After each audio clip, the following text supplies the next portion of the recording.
Paddy Bamford, congratulations. He is the RedArmy.TV man of the match from the Burton Albion game. It's a subject to discuss in this very studio, and I'm pleased. Dobber is with us, yes. It's Dan Dobson. Good evening. Hi, mate. Eddie Hides has been here before. I like the shorts, mate. You're very brave to get the old knees out, but it has to be done every now and again. Welcome. When you're an athlete, what more can I say? Indeed. Thank you very much. AVL has taken over for today. Fellas, let's get into it then. We'll do the first one since the last episode, which is Sheffield United, and then we'll progress. 1-0 victory. You're seeing a bit of what Gary Monk's trying to do on the field. Eddie, what was your take on the United game? Yeah, I thought it was okay. It was nice to see a little bit of difference from last year, even though we seem to be still passing back a lot. We seem to be working along the back line a lot, which, you know, it's a work in progress, as Gary Monk said. To be honest, it was not what I expected. I expected a bit more dynamic approach. It was a little bit same old same. I don't think they did themselves credit, but they are a work in progress. I think they had 7 players on the pitch that hadn't played together before, apart from pre-seasons. So, all in all, it was okay, but they're not going to light the world up with that, I don't think. We did say on this programme a couple of episodes back that it might take 5 or 6 games before you do see them all gelling, because new boss, new system, new faces, everything's just about new. Are you happy enough with what you're seeing? I am, but the formation, especially on Saturday against Sheff Utd, was too narrow for me. And I can understand Clayton dropping back into the back 3, allow his friend in Chrissy to move forward. I still think you need wingers. And I think it'd be nice for me this season to see one of the centre midfielders break the line, get beyond their back 4, because you can allow that if you're playing 3 at home. Again, I don't think you need 3 at home against a team like Sheff Utd. Fair enough, they haven't lost since, I think, January. So they're no mugs. They're off the back of promotion. So it was important, 3 points, and I'm glad we got it. Yeah, it was a ridiculous number of games that they came in unbeaten. I think they'd won the last dozen games or something coming into that game. But like you say, from a different division. What about that flag at the end of the game, Eddie? The producers insisted we talk about it. As far as I'm concerned, an ex-ref, the linesman got it absolutely spot on. But what was your take on it? Did we get out of jail free? I think we did. I think all the players turned to move off. I think they thought it was an equaliser. It was shown not to be, which was great for all of us Boro fans. But I think it was very, very lucky. To say the least, it was very lucky. Were you nipping a bit at that point? Were you thinking, oh, we've blown it? Well, it's typical Boro, isn't it? But sitting too deep. My response to the offside is tough. I mean, we got done over at Birmingham last season when Ayala was ruled out. So it swings and roundabouts. Yeah. It was just sour grapes for me. It was never a free kick in the first place. So I think Gary Monk in his press conference said that the player tripped over his own feet. So well, yeah. I don't know how he can actually get tackled when he came. Was it square onto him? Yeah. And he dived to the side. It was probably the worst dive I've seen in a long time. Okay. Well, let's move it on. That was Sheffield United. There's something more recent action, of course. Burton Albion, and well, it should have been a 3-0 win because I'd put me pound on that. 2-0 we won this one. Joe Nicholson from Red Army was there. This is his take on the game before we chat, fellas. Outside at the Riverside following Middlesbrough's 2-0 victory over Burton. A great 3 points and great to back up that victory over Sheffield United on Saturday. Overall, I thought the balance of the team was really good again tonight, a lot better than last season. 2 goals for British Sombalonga, and it was great to see more attacking football at the Riverside, especially after last season. I thought Sombalonga was fantastic, not just with these 2 goals. You watch his movement in behind, constantly running in behind the Burton defence and caused them a lot of problems. Patrick Bamford was doing that as well, and as I said, the balance of the side looks a lot better. A lot more relaxed when we got that second goal, kind of took the pressure off a bit. Burton went down to 10 men at the end, never really troubled Middlesbrough goal. Can't really remember Darren Randolph having a save to make, and Ben Gibson and Dale Fry at the back, really impressed with them. Again, very solid, not making a mistake. So again, a very complete, disciplined performance. We were expected to get the victory tonight, but got the job done. Great to get the 3 points, and moving on to Nottingham Forest on Saturday. One of the beauties of Red Army this season is we do get access to the press conference at the Riverside. Gary Monk has chatted after the Burton Albion game. He reckons he was quite pleased, fellas, and we'll chew the cud over this very shortly. He is seeing improvements in or he's seeing what he wants for the final performance to be in fits and starts. I think a continuity are his words in what he wants out of them now over the next handful of games. But let's listen to the Boro boss himself. This is what he had to say after the game. I'm happy with the result.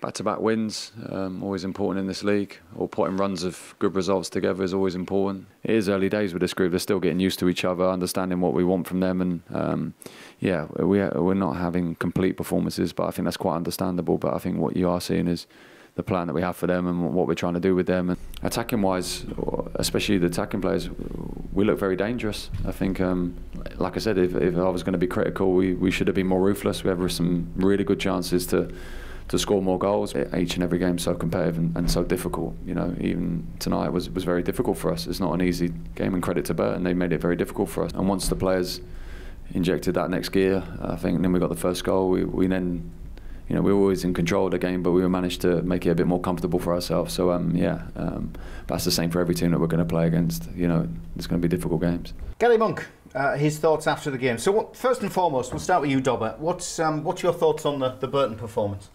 He was all right. I don't think it was anything to write home about. It was a professional job. I would have been disappointed if it had been 1-0. Should have been 4. They started well the first half, first 10 minutes. We then grew into it. It was quite similar to the Sheff United game, where they started well, we grew into it. Second half started. Burton had a good spell about 10 minutes. There was an important tackle from Christie, I think, about 15 minutes into the second half. That gone in could have been a different story, but it was just a job well done. I think there was more in the tank if they wanted it. Sombalonga should have scored. Another day we'd have had his hat-trick easy. Yeah. We are live on Facebook Live, and Jackie Dawson's just sent us a message in saying good night on Tuesday night up the Boro. So, you know, it's been the fact that we're attacking more, we picked up 3 points. That's the important thing the fans are latching onto. Just on Dan's point earlier about Sombalonga could have scored a bagful and we could have scored a bagful. Eddie, are you happy that we're creating the chances, or are you more disappointed that we're not putting them away at this point? It's night and day difference from last year, which I think for every Boro fan it had to be. We've spent a lot of money. It's a little bit more exciting. I think Dan made a point of us being quite narrow. I think when you've got Big Rudy up front and you've got Britt off him, then you've got to get crosses going in, because Gested's 100% a header of a ball. If it's on the floor and that, we've seen in the past, he can miss kick, bless him, but if it's in the air, he's going to get it, and he's going to put it down to the likes of Bamford or Britt. So I think it could have been 100% better if we'd have had a bit more width. I think it was good going forward. I think it was a bit more exciting going forward, but it's a bit like the Parmos in the bun. Not a lot's changed elsewhere. So we've got to try and do something a little bit more creative in midfield. Lewis Baker, I think once he gets bedded in, for sure, you know, go and sit on the bench for a bit. Let's see this lad play. Okay, we'll come back into that in a sec. Let's get some more of your views. Mark was out with his camera outside the Riverside Stadium immediately after the game. This is your take on Tuesday night. I thought the first half was a bit alright, but I thought the second half came good. And I thought the substitutions we made pretty good. That was a good game, to be honest. I think I've got to say, I think the front three starting to work well. Bamford, absolutely fantastic today. So there you all rant, thoughts on the game. I think in general people pleased. I suppose the most important thing, and we'll dig deeper after the break, but the most important thing is we're playing more attacking football, is that right? Yeah, I think this stage of the season, it's just points on the board for me. If you get a couple of goals, great. It's just not losing. And obviously the first game of the season was, for me, it was a free bat. You're playing against a team who have spent well, got some good acquisitions. You can see they're, second now on goal difference alone. Newcastle, they got promoted twice by not playing great football. So, do the job, just get them on the board. Okay, couple of things to do just before we take a break, fellas. We'll be back chewing the cud merrily over the Boro very shortly. Quick mention about the five-a-side challenge. Yes, Red Army has thrown down that cudgel. Have you got a five-a-side team? Do you play with your mates? Do you play at work? Do you play wherever? not in the pub, but do the pub team play? Saturday, October the 7th is the big day. We've basically hired out goals on Teesside, and we're going to have Red Army 5-a-side challenge. You can give us a call, check out the website, give us a call, 01642 688 987 for more details. Get your team in, only 48 places. Quick quiz question for you before we hit the break. Premier League's 25 years old this week. Boro were founder members. Name all of the main shirt sponsors whilst the Boro have been in the Premier League. There are 7 to name. We'll give you the answer after this short break.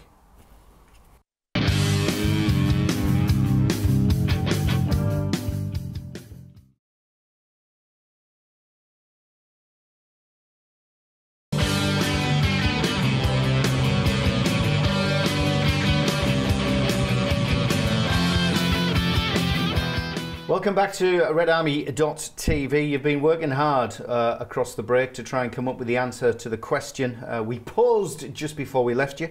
The Premier League is 25 years old this week. Boro were founder members. Name all the main shirt sponsors. There were 7 of them that Boro have carried into Premier League action. Luke Hughes came up with 4 of them. Well done, mate. Chris Donnelly added another, but you've missed out on a couple. By the way, hashtag RedArmy.tv if you'd like to make a comment while we're live on Facebook. Hashtag RedArmyTV and we'll get your comments out. They are BT Cellnet, Dial-A-Phone is one that people didn't get, 888.com, Garmin, Ramsden's, and the other 2 that have been fooling people, the very first one 25 years ago, ICI, and Dickens, which followed immediately after. So there you're 7. Well done, fellas. Chaps, we're going to be chewing the cud over all things Boro very shortly, but we've got to tune into Matt. He's out there. He's in social media land. Here's Matt with your thoughts. Right, Scott, this week's social media comments from your good selves on Twitter after the win on Tuesday and on Saturday as well. Starting off with Gary Monk, he said, it's early days and we're still improving, but the players are working extremely hard. Always important to get back-to-back wins. Patrick Bamford's commented, he said, another good win tonight, did what was needed. Congrats to my boy at Brit Officials with the brace. Plenty more to come. Terry Hart has gone on to say, feeling very optimistic and happy with Gary Monk and the Boro squad. Another good win and on to the next one. And finally, Boro Mike has said, Patrick Bamford has got his swagger back. Boro v Burton, great performance. Keep your comments coming into us here at Red Army TV using the hashtag RedArmyTV. And if you've got video or rants you want to send in to us, well, you can do that through studio@redarmy.tv. Back to you, Dave. Thank you for that, Matt. If you want to get your social media through to us, you can at Boro Red Army. Simple as that. And don't forget, hashtag RedArmyTV is tonight. That's what you can get onto us live on the show. Fellas, we're talking Sheffield United. We've been talking Burton Albion. It's great to have 6 points out of 9. Unfortunately, that Wolves blip sees us in 4th place in the Premier League. But not all roses. It's not all a bed of roses. You're both questioning Adam Forshaw at the moment. Yeah, I think he's a player who definitely divides opinion. Some people like him because he ticks the play over. For me, he holds on for it too long. He loses the ball in possession far too often. There was a couple of times last night, especially towards the end of the first half, where he dilly-dallied in the edge of our box, caused trouble. I just think he's lacking confidence. Like we said earlier, he started the season great last year. There was even talk of England call-up, and then he suddenly declined. To the point of where I think Baker now, on reputation alone, has probably edged him. He did have a cracking starter last season. I mean, almost the first half of last season in the Premier League, Eddie. Different player to what we've seen in the first couple of games here. Do you subscribe to that? Yeah, I think so. I think football's confidence, isn't it? If you play a few good games, it breeds the confidence. You get a little bit slicker, a little bit faster on the ball. I don't think the pace in midfield's helping at all. We seem to be very slow. Teams can notice what we're doing. We're a bit predictable. And then, obviously, you've got a couple of other players that haven't had the greatest start. George Friend, always been a real big fan of him.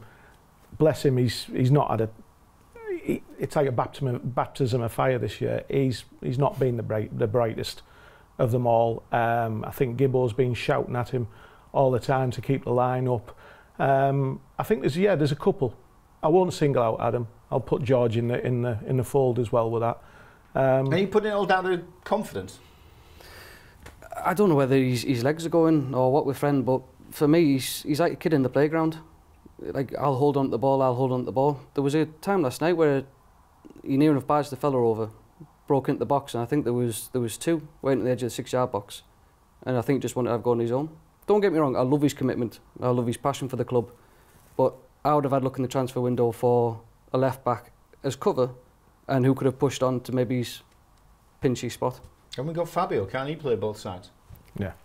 I thought when he played left back last season, he looked uncomfortable to me. I think he looked better on the right hand side. And again, he's an attacking full back, but I still think we're light, especially in centre half. And for me, at left back. But I've got to say, I thought Dale Fry was outstanding. I think he has been outstanding since coming in. I mean, I love Danny Ayala, and I think Ayala's a cracking player, but I think he's lost confidence as well. That's why the Rick happened at Wolves. He didn't read it right. He's probably worried about making a mistake. Time will bring confidence back, hopefully, but that happened again with Dale Fry, tremendous. Yeah, outstanding. Okay, we've got to look ahead. There's a big game at the weekend against Forest. We'll do that very shortly, but it's time to catch up with some news. Here's Heidi with the details. Former Boro player Peter Beagrie has been sacked as a Sky Sports soccer pundit after he was convicted of assaulting his partner. The former footballer, described as volatile and nasty, ended up punching his girlfriend Sarah Blake 2 or 3 times with his left during a row. He was given 12 months community order, 15 days of rehabilitation and ordered to pay prosecution costs. MFC is delighted to welcome Adil Bashir as an external member of the River Side-by-Side work group. Adil is a trainee solicitor with the Endeavour Partnership, and he will provide an external view on the equality and diversity activities and priorities. The club recently achieved preliminary level in the Premier League equality standard. And if you have any news you would like to share with us, please get in touch. Email news@redarmy.tv or via social media at Boro Red Army. And back to you, Dave. Heidi, hi. Thanks, Heidi. Thanks for the news on that one. Poll update, by the way. We've been running a poll in the last 24 hours on RedArmy.tv. Have you seen enough of Gary Monk's efforts to suggest we'll smash the league or at least get promotion? The good news is only 5% said no. 35%, oh yes, very confident, we're going to do it. 60%, need a bit more time just to answer that one. So only 5% naysayers. You should be flogged at dawn. Fellas, Forest, it is upon us. Eddie, I'll start with you. It's a toughie because Forest are just, well, they're right next to us in the league table, as embryonic as it is, so obviously showing some early form. Yeah, I think Forest are a good side. Obviously, we nicked probably their best player, which is good. He's coming on form. I think it'll be a bit of a baptism of fire. I don't think he'll have it easy over there. Yeah, we've got to be sharper at the back because I think we'll be lacking at the back if we're not careful. I mentioned in the break, I think one of the players we're missing, and we haven't even seen him yet, was Martin Braithwaite. Yeah. So I think we need that little bit of spark, that little bit of sharpness around the box that just isn't quite there at the moment. Patrick Bamford, bless him, not bad, but Braithwaite's different level. Yeah, he's out for a month. I think. Yeah, I think 4 weeks. Out for a month. Yeah. Is Forest a game that you're concerned about, or do you think we've got enough there that you've seen in the first 3 games to turn them over? No, I think we'll go down there and beat them. I think they've had a good start to the season, but I think they'll be where they were last season. I think they'll be down there, probably 15th, 16th. I think we've got Britt going back there, a couple of goals under his belt. He's got a point to prove. I think we've got more than enough to beat them. And I think if we want to be smashing the league, you need to be going to places like Forest and getting something. You need to. Should have gone to Wolves and got something. To be fair, we probably would have done if it wasn't for that mistake. But what about Britt Assombalonga, going back to his old place? Do you just get the feeling in the water he's going to do something, or what? Yeah, definitely. He's got to make a point. Like Middlesbrough have got to make a point. I said to my son, we've got to go out and we've got to come out the traps fast. We've got to stamp ourselves on this league. If we're going to do what Steve Gibson said, we're going to have to come out the traps fast. I don't think we've done that really. We've got a good couple of results, back-to-back wins, but I think Britt now needs to step up. He's marked, his copybooks there now. 2 goals last night. He needs to forge on now. Obviously, 100% record at home at the moment. What's the strategy for the season then? If we're gonna smash it, what do we need to do? Don't say win all the games. More of the same of what I've seen the first few games is the closing down. That's the one thing I've been really impressed with. When they lose the ball, the harassing 2s, 3s. I mean, how many times did you see last season where Negredo was isolated and there was no chasing down the full-backs, pressurising centre-halves? But last night, I counted 10, 15 times. Just Ed was running around like an absolute madman, closing people down, 3 in the middle, getting the ball back quickly. So if they keep the intensity up and the concentration, which has obviously been lacking at times with obviously Ayala and friends back past last night, I think we'll be all right. Yeah. I think they say it's the hardest league in the world to get out of, but I still think it's littered with junk. Well, I'll take your word on that one, mate. The good news is there'll be 2,000 Boro fans there, roaring the team on. Only 2,000. Should have given us more blooming tickets, Forest. I've got to say congratulations to Chris Curtis and Toby Richards. They're the winners of a seat on the Red Army coach going down to Forest. We'll be in touch immediately after the programme, fellas. Well done on that one. If you're still looking for travel, we still do have a couple of seats left on the coach. Pick up points in Gisborough, Redcar, Middlesbrough 6 Medals and the Anson Farm pub in Thornaby. Give us a shout at the office, 01642 688 987. One word answers, fellas. Prediction, Forest? 3-1. Eddie? Scrappy, I think 1-0. I'm going 1-0 too. Thank you, fellas. We're out of time. See you next week.